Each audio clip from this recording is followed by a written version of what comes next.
Okay, so we're here with the first episode of SIMONtific with Mrs. Simon Yates, and we're going to talk about carb cycling. So first of all, Simon, what is carb cycling? Carb cycling is the manipulation of carbohydrate intake so that we can keep our metabolism ticking over, so that we utilise more fat for body loss. And why would you do it? It keeps you with a constant energy levels, it stops you losing too much muscle tissue while you're dieting, and doing low carbohydrate diets all the time just make you feel worse. And if I was a female, would this work for me? It works for both sexes, male, female. It's just a matter of manipulating the carbs based on body weight and sex, really. Okay, and why not just do low carbs all the time?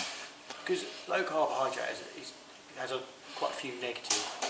Firstly, energy levels. You need energy to train, so that comes from carbohydrate. Secondly, if you have low carbohydrate all the time, your body's just going to shut down. It's going to go into survival mode, and you're just going to stop losing body fat and more likely to lose muscle tissue.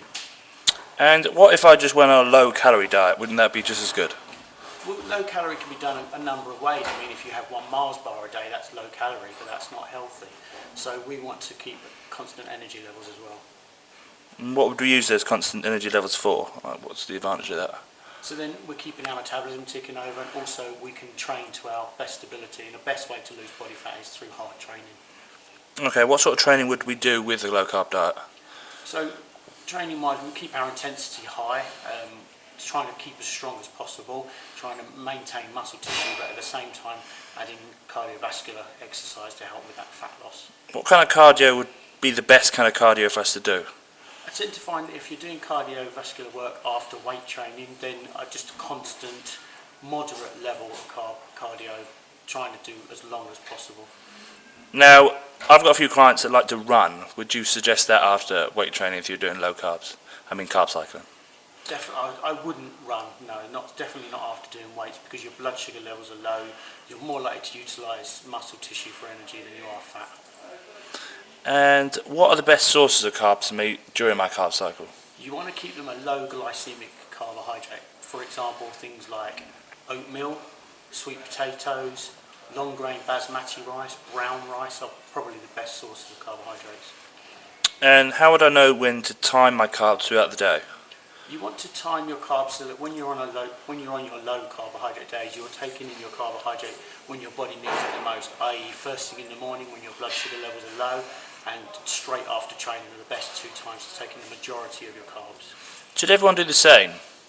No, everyone's different. I mean, some people are carb intolerant, a bit more carb sensitive, so they need a lesser amount of carbs on their lower days and less on their high days, whereas someone who's not carb sensitive and can take in more carbohydrate would do a different ratio. Now, if I'm completely fresh to this, I've got a bit of weight and I want to lose it, how do I go about starting this? The best way to start is obviously seek professional help, probably from a personal trainer. Get them to work out your diet for you, because it's a lot more complicated than just doing it. But a general rule of thumb is to just reduce your carbohydrates by about a quarter of what you're eating at the moment on a low day, and then back to your normal amount on a high day. Okay, brilliant. Well, thank you, Simon. It's the first episode of SIMONtific, and we'll leave it there. Thank you very much.